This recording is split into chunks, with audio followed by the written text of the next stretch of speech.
permits me to explain about the parliamentary system and presidential system in introductions. So, a parliamentary government system is a form of democratic governance in which the executive branch derives its legitimacy and authority from the legislative branch, the parliament, and is directly accountable to it. In this system, the roles of head of state and head of government are often separate, and the government operates based on the principle of collective responsibility.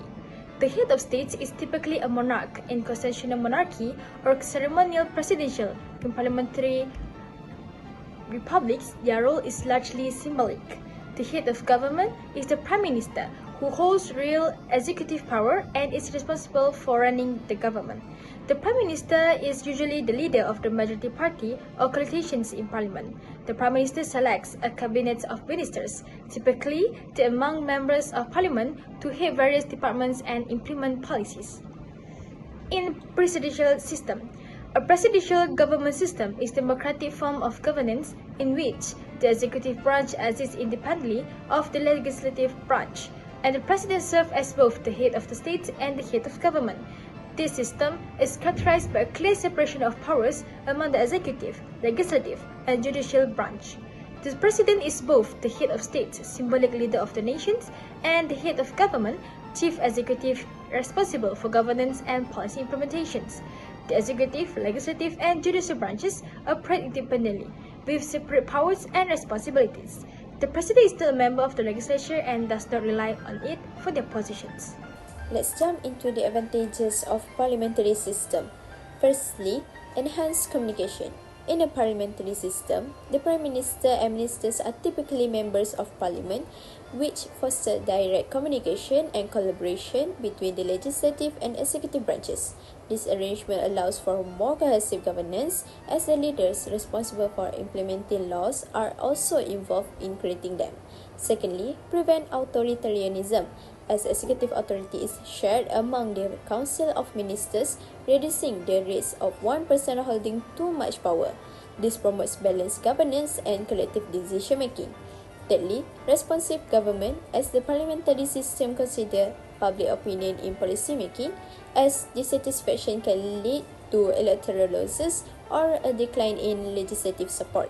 Lastly, representing various groups, which we can see by Malaysia's parliament that has two houses, Dewan Rakyat and Dewan Negara, ensuring diverse representation. Dewan Rakyat has 222 elected members, while Dewan Negara includes appointed senators. Next, the advantages of the presidential system. Firstly, clear separation of power. The president runs the executive branches separately from Congress, which help ensure decisions are made fairly without outside influence. Secondly, direct accountability, as the president is chosen directly by the people, creating a strong connection between them and the electorate. Thirdly, ensure stability, as the president is not dependent on majority support in the legislature, which reduces political pressure. Lastly, clarity of leadership. With a single president, it is clear who is responsible for government policies, making accountability easier. The president can make decisions independently, speeding up the process and ensuring clear governance. I'm gonna tell you guys about these advantages of parliamentary system and presidential system. First, I'm gonna start with parliamentary system. Number one is lack of separation of power. The legislative and executive branches frequently share authority under parliamentary system. This can lead to a lack of effective checks on the executive authority. Apart from that, the legislature selects the executive branch, which comprises the prime minister and the cabinet. As a result, there is no distinct separation between these branches, which can lead to an over-concentration of power in the executive. Next, disadvantages of parliamentary is delay in making decisions.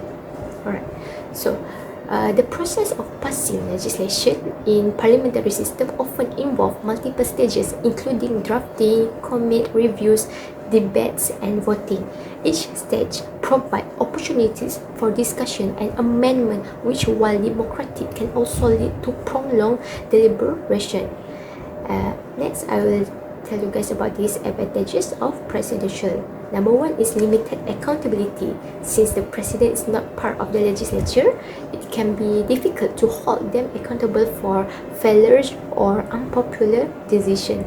This lack of immediate accountability means that once elected, a president may act with relative impunity until the next election cycle, even if their policies are unpopular or ineffective.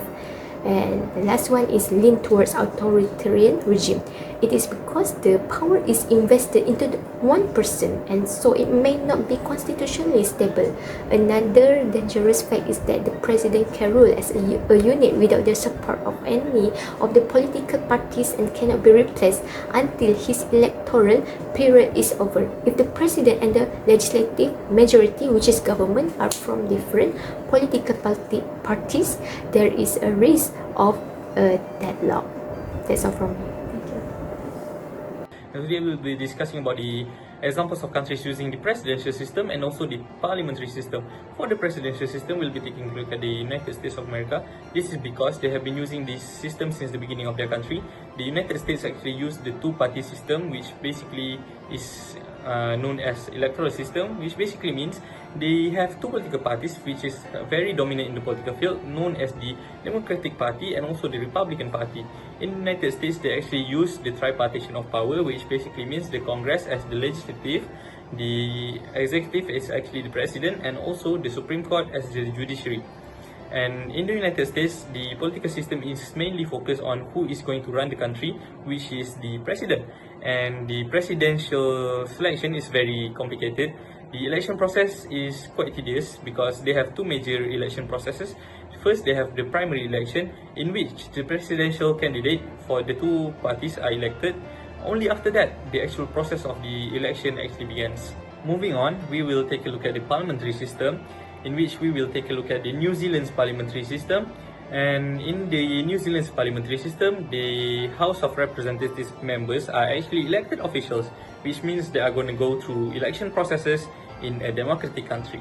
And then we have the sovereign. In this context, sovereign actually means the head of state, which is actually a monarch who acts upon the advice of the government and also is the source of all executive legal authorities in the country.